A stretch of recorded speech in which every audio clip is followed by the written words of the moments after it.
Le 7 juillet dernier, c'était le premier jour des grandes vacances. Et pendant que les Français rêvaient de plage, de balades et de barbecue, l'INSEE a pourri l'ambiance avec le chiffre qui tue. Selon les dernières estimations basées sur les données de 2023, 15,4% des Français sont pauvres. C'est du jamais vu depuis 30 ans.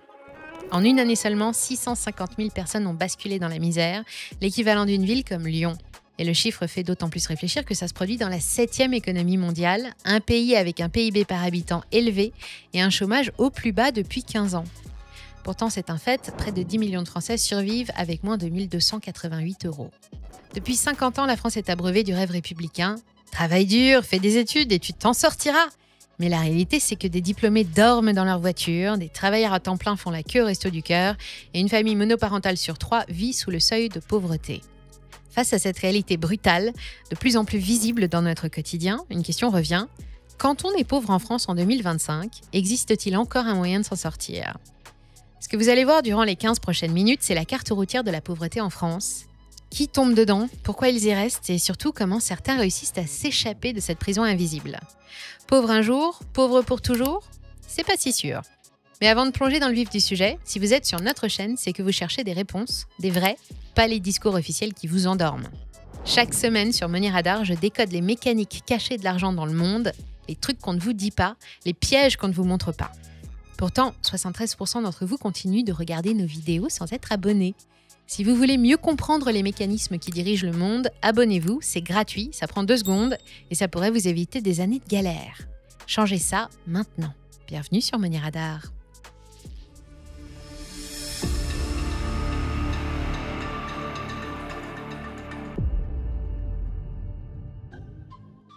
Il y a des statistiques qui claquent comme une gifle. En 2023, 15,4% des Français vivent sous le seuil de pauvreté. C'est un record absolu depuis 1996. Dans le concret, ça veut dire que ça concerne 9 800 000 personnes dans un pays de 67 millions d'habitants. Mais surtout, c'est une statistique qui s'est envolée d'un coup. En 2023, un demi-million de bons Français se sont fait aspirer en silence dans la spirale de l'appauvrissement et de la précarité. Mais avant d'aller plus loin, qu'est-ce que ça veut dire être pauvre ? C'est quoi exactement ce fameux seuil de pauvreté ? En France, on le fixe à 60% du revenu médian et là, j'ai 2 mots à expliquer. Revenu et médian. Ce n'est pas une moyenne, c'est une médiane, un chiffre qui coupe la population en 2, la moitié gagne plus, l'autre moitié gagne moins. En 2023, ce revenu médian tourne autour de 2 147 € net par mois et 60%, ça nous fait 1 288 €, un montant avec lequel il faut s'efforcer de vivre dignement, de se loger correctement, de se soigner, manger équilibré et participer à la vie sociale. Quand un Français touche moins que ça, il est considéré comme pauvre. Et je parle bien ici de pauvreté monétaire. Je ne mesure pas l'isolement, le mal-logement, la santé mentale ou l'accès à la culture, juste le niveau de revenu. Et rien que sur ce critère, presque 10 millions de personnes sont touchées. Quels sont leurs visages ? À quoi ressemble le pauvre Français ? En premier lieu, c'est une famille monoparentale. Le plus souvent menée par une femme, plus d'un tiers d'entre elles vivent sous le seuil de pauvreté, 34,3%. Ou bien dit autrement, une femme sur 3 parmi celles qui élèvent seules leurs enfants en France est pauvre. Parmi nos pauvres, on trouve beaucoup de chômeurs. Logique, pas de travail, pas de revenus. Mais ce qui frappe, c'est leur poids, 36,1%. Et encore, je ne parle ici que des chômeurs officiels, ceux inscrits à Pôle emploi, pas des découragés, des radiés et des invisibles. Mais le vrai drame que nous révèlent les dernières statistiques de l'INSEE, c'est que même en bossant, on peut être pauvre. 8,3% des actifs vivent sous le seuil de pauvreté. Ils bossent et ils n'arrivent pas à s'en sortir parce qu'en France, le travail ne protège plus. Parmi les plus exposés à la pauvreté, les enfants. Et là aussi, le chiffre fait peur. Selon l'INSEE et l'UNICEF, un enfant sur 5, 21,9% exactement, grandit dans un foyer pauvre. Des millions de gamins qui vivent dans le manque dès les premières années, pas de chambre à eux, pas de vacances, pas de livres. L'origine géographique compte aussi beaucoup. Presque un tiers des personnes nées hors de France sont pauvres, en particulier celles venues d'Afrique. 37,7% vivent dans la détresse financière. Là encore, c'est énorme. Le bidonville est installé sur une centaine de mètres le long du périphérique parisien. Des abris de fortune faits de tôle, de bâches et de bois. Depuis 20 ans, la géographie de la pauvreté a changé. D'abord, elle s'est urbanisée. Aujourd'hui, on est plus pauvre en ville qu'à la campagne. Elle s'est concentrée dans certains quartiers. Des zones entières sont devenues des poches de pauvreté structurelle, presque des enclaves. Mais elle s'est aussi dissimulée. La pauvreté des centres-villes, celle des étudiants, des retraites isolées, des salariés mal logés, est souvent invisible. Ce paysage n'a plus grand-chose à voir avec celui des années 70. À l'époque, les pauvres, c'était souvent des personnes âgées, des paysans et les chômeurs. Aujourd'hui, ce sont les jeunes, les salariés à temps partiel, les femmes seules et les habitants des grandes villes. S'il fallait en faire le portrait robot, ce serait une citadine seule avec enfants, locataire, qui occupe un emploi à temps partiel. Elle n'a pas les moyens d'épargner, ni de déménager, ni que son chat tombe malade, ni même d'avoir un chat. Elle ne paye pas d'impôts, mais elle n'en profite pas pour autant. Si la pauvreté avait un visage en France, ce serait le sien. On entend souvent cette petite phrase « S'il voulait vraiment s'en sortir, il le ferait ». Et les bénéficiaires des minima sociaux sont souvent la cible de fausses informations. Ce sont des profiteurs et des tirs au flanc. Mais ce que beaucoup ne voient pas, c'est que la pauvreté n'est pas qu'un état, c'est un piège. Et les données le prouvent, il est très difficile de s'en extraire. La pauvreté est un système qui vit avec ses propres règles. Elle sait transformer des situations provisoires en situations durables. Elle a des effets pervers, comme ce que les économistes appellent la trappe à inactivité. L'expression désigne cette situation où travailler coûte plus cher et rapporte moins que de rester chez soi. En 2025, avec le RSA, les aides au logement et quelques aides annexes, une personne seule peut recevoir environ 1 100 € net par mois. Ce n'est pas beaucoup, mais dans certains endroits, ça permet de survivre. Maintenant, supposons que cette personne trouve un emploi au SMIC. En théorie, c'est mieux, 1 383 € net. Sauf qu'en pratique, il faut payer les transports, les repas à l'extérieur, la garde des enfants si besoin, parfois investir dans de nouveaux vêtements ou une voiture pendant que certaines aides sautent ou sont réduites. Après ces déductions, il ne reste des 1 383 € de départ que 950 €. En travaillant, elle perd de l'argent. Ce n'est pas que les gens ne veulent pas travailler, mais le système ne les y incite pas, surtout quand les postes concernés sont précaires ou à temps partiel. C'est ça, la trappe à inactivité. Ensuite, il y a aussi le coût réel de la pauvreté. Car oui, être pauvre, ça coûte très cher. J'irais même jusqu'à dire que c'est un luxe. Selon une très sérieuse étude menée par la Banque Postale et l'ONG Entreprises et Pauvreté, être pauvre en France, c'est subir une double peine. Non seulement on a un petit pouvoir d'achat, mais on paye tout beaucoup plus cher, en moyenne 23% de plus que les autres, un phénomène qui s'explique par une bonne vingtaine de raisons et dont l'étude a chiffré assez précisément l'impact. Jusqu'à 745 € par an pour les plus fragiles et en moyenne 10% de leurs revenus chaque année pour les autres, en dépit de tous les dispositifs existants. Voici quelques exemples. D'abord, quand on est pauvre, on n'a pas d'épargne. C'est le cas de 23% des Français. En cas de coup dur, ça oblige à emprunter, avec en tête des solutions de financement les plus utilisées, les crédits revolving. À presque 20% contre 5% pour un crédit classique, pour un emprunt de 3 000 € sur 24 mois, le coût du crédit passe de 175 à plus de 680 €. Les banques savent comment rentabiliser leurs clients les moins riches. Même si la loi encadre leurs activités, chaque incident génère des frais et les découvertes coûtent cher. Jusqu'à 8% des revenus peuvent être absorbés chaque mois. D'ailleurs, ces mécaniques financières, c'est exactement le type d'analyse qu'on approfondit chaque semaine dans notre newsletter. Si vous ne faites pas encore partie de nos 45 000 abonnés, vous avez certainement déjà raté des informations importantes qui auraient pu aider vos finances. Chaque mardi, on décortique l'actualité économique, on analyse une action à potentiel et on vous détaille les mécaniques cachées de l'argent que personne ne vous explique. C'est gratuit et le lien est juste en dessous. Vous savez ce qu'il vous reste à faire. Pour en revenir au sujet, l'autre difficulté qui coûte cher aux ménages fragiles, c'est l'équipement. Acheter pas cher signifie souvent acheter de moins bonne qualité ou de deuxième main, y compris les voitures, souvent des occasions de plus de 15 ans. Il faut remplacer plus, il faut réparer, entretenir, et à terme, on dépense plus que ceux qui peuvent investir dans du matériel plus solide et moins cher. Aux pressions financières qui pèsent sur les classes les plus défavorisées de France, s'ajoutent des barrières systémiques qui compliquent aussi la sortie de la pauvreté. L'éducation d'abord. Chaque année, entre 75 et 100 000 jeunes quittent le système scolaire sans diplôme.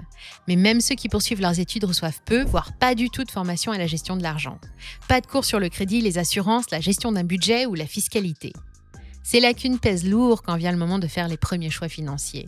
Ça commence souvent avec un crédit étudiant, une décision qui doit être réfléchie et qui pèse lourd si tout ne se passe pas comme prévu quand les études sont finies. Ce financement ne sert pas qu'à payer les frais de scolarité, mais aussi le coût de la vie avant l'obtention d'un diplôme, en particulier le logement qui joue un rôle déterminant dans la vie des gens qui n'ont pas de moyens. Sans accès au logement social, certaines familles doivent consacrer jusqu'à 30 ou 40% de leur revenu au loyer. C'est bien au-delà des 20% recommandés pour un équilibre budgétaire sain. Il existe bien quelques logements accessibles, mais ils sont éloignés des centres économiques, ils sont souvent mal isolés, mal desservis et peu adaptés aux familles qui ont besoin de services de santé à proximité. Et beaucoup de pauvres sont aussi en mauvaise santé. Une partie de la population renonce à se soigner pour des raisons de coût, de distance et de disponibilité. Mais retarder un soin peut aggraver un problème. Une santé fragile rend plus difficile l'accès à l'emploi ou la continuité d'activité. Dans ce domaine, les personnes en situation de handicap sont encore plus touchées. Environ 1 sur 4 vit sous le seuil de pauvreté. Les frais spécifiques comme le matériel, le transport ou les soins représentent souvent plusieurs centaines d'euros par mois, des dépenses rarement couvertes à 100%. Enfin, parmi les autres facteurs de pauvreté, il y a le poids des trajectoires familiales, ce que l'on appelle la reproduction sociale. En France, il faut entre 4 et 6 générations pour qu'une famille pauvre s'élève et atteigne le niveau de vie moyen. Un adolescent précaire sur 4 finit sa vie dans la pauvreté. Le contexte familial, le niveau d'études des parents, le quartier où on grandit, tout ça influence les chances d'ascension sociale.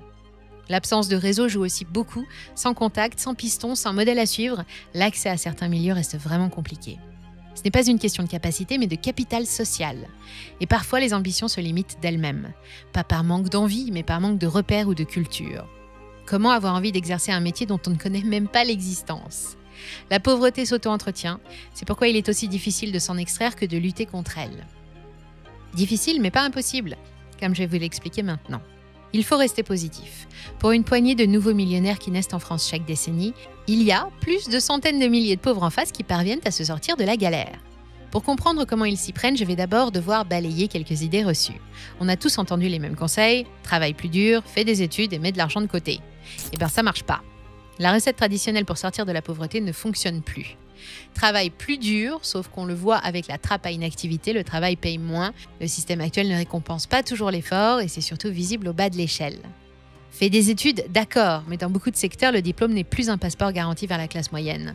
Combien de bacs plus 5 en communication ou en chimie des matériaux dorment chez leurs parents faute de trouver un emploi stable ?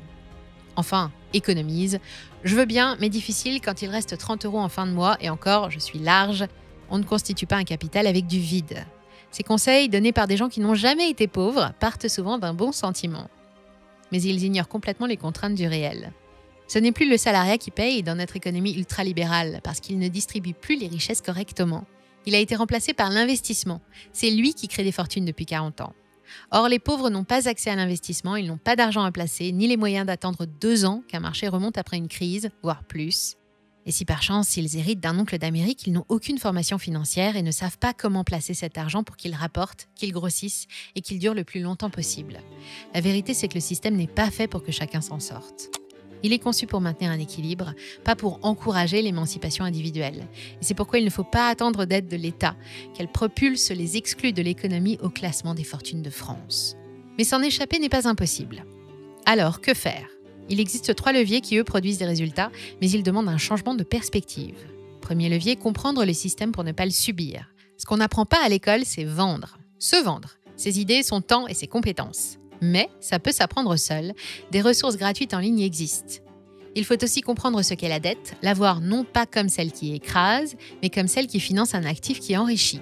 Cet actif, ça peut être un bien immobilier, une place de parking, un outil, une formation ou un projet. La dette est un levier quand elle est utilisée avec stratégie. Utiliser la dette pour rembourser une autre dette, ce n'est pas une bonne stratégie. En revanche, quand un ramoneur emprunte pour acheter une débistreuse pour ensuite multiplier par 3 le coût moyen d'une intervention, ça, c'est stratégique. Le deuxième levier, c'est que les petits ruisseaux font les grandes rivières.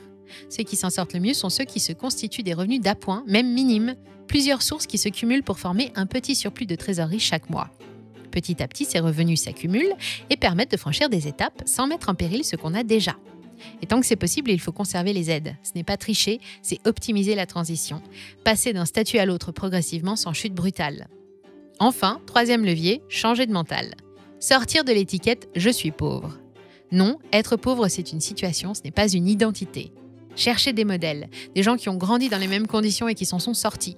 Ils existent, ils ont tous su exploiter un de leurs talents, les meilleurs dans leur domaine ont toutes leurs chances.